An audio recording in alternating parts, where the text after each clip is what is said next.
ఈ రోజు చూసినట్లయితే పల్నాయ హరీష్ బాబు గారు ఎమ్మెల్యే బీజేపీ ఎమ్మెల్యే మనతో పాటు ఉన్నారు. ఈరోజు అసెంబ్లీ సమావేశంలో భాగంగా బడ్జెట్ సమావేశం ప్రవేశపెట్టడం జరిగింది. అయితే బడ్జెట్ ప్రవేశంలో 6 గ్యారెంటీలతో పాటుగా ప్రవేశపెట్టారు. అయితే ఇప్పుడు విద్య కావచ్చు, వైద్యం కావచ్చు, అలాగే ఇప్పుడు వ్యవసాయం రైతుల గురించి ముఖ్యంగా మరి పెద్ద ఎత్తుననే మేము బడ్జెట్ ప్రవేశపెట్టామని చెప్తున్నారు. దానికి మీరు ఏం చెప్తున్నారు?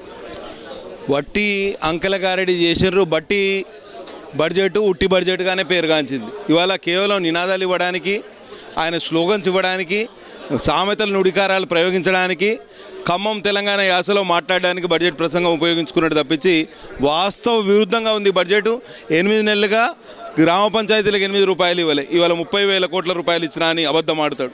పూర్తిగా అబద్ధాల పుట్ట ఈ బడ్జెట్. దీన్ని తప్పకుండా తెలంగాణ రాష్ట్రం, తెలంగాణ సమాజం తిరస్కరిస్తుంది. దీన్ని చర్చకు పెడతాం. ప్రజల్ని ఈ విషయంలో చైతన్యపరిచే ఏర్పాటు కూడా చేస్తాం.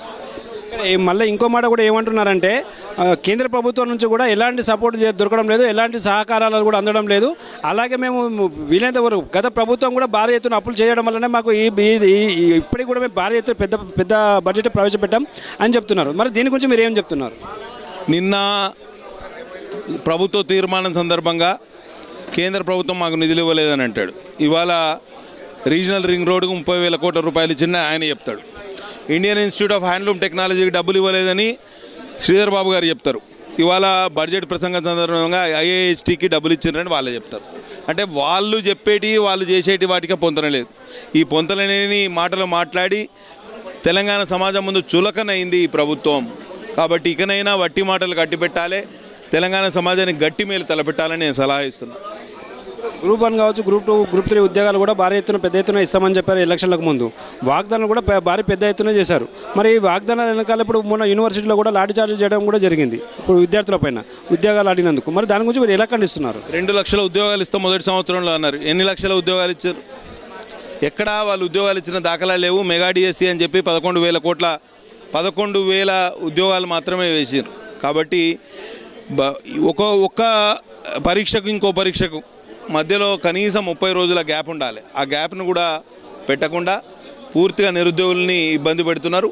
తప్పకుండా నిరుద్యోగులు కూడా ఈ ప్రభుత్వానికి కర్రు కాల్చి వాత పెడతారు. ఇంకోటి ఏంటంటే, ఇప్పుడు చివరిగా రైతు బంధువులు కావచ్చు, ఇప్పుడు రైతులు పంటలు పండించుకోవాలంటే ముందు డబ్బులు ఉండాలంటే ముందు రైతు బంధువులు ఉండాలి. ఇప్పుడు రుణమాఫీ అనేది అది పెద్ద ఎత్తున జరిగే విషయం. కానీ రైతు బంధువులు కూడా ఈ మధ్య ఎక్కడ కూడా జరిగినట్టు కూడా స్పష్టంగా కనిపించడం లేదని చెప్పేసి ఆల్రెడీ మీకు తెలుసు. అయితే దీని వెనకాల కారణాలు ఏమి ఉండొచ్చు అనుకుంటారు? ఇప్పుడు ప్రభుత్వం దగ్గర డబ్బులు లేకపోవడమా, ఖజానా ఖాళీ అయింది కావడమేనా, లేకపోతే ప్రభుత్వం వీళ్ళు ఎలా నెట్టుకొస్తారు అనుకోవచ్చు? ఇన్పుట్ సబ్సిడీ అంటే పెట్టుబడి సాయం ప్రభుత్వం ఇవ్వాలి. నువ్వు పెట్టుబడి సాయం ఇవ్వలేదు. రైతు రుణమాఫీ కేవలం అడ్జస్ట్మెంట్ మాత్రమే. పూర్తిగా పెట్టుబడి ఎప్పుడు పెడతారు? యాసంగి సీజన్ స్టార్ట్ అయినప్పుడైనా, లేకపోతే వానాకాలం సీజన్ స్టార్ట్ అయినప్పుడు పెట్టుబడి పెట్టాలి. పెట్టుబడి పెట్టే మేల పెట్టుబడి పెట్టాలి. జూన్ అయిపోయింది, జూలై అయిపోయింది, జూలై ఆఖరు, ఈ 2 నెలలు అయిపోయింది. వీళ్ళు పెట్టుబడి ఇచ్చేది లేదు, రైతులు బతికేది లేదు. కాబట్టి వీళ్ళు కేవలం టైంపాస్ చేస్తున్నారు.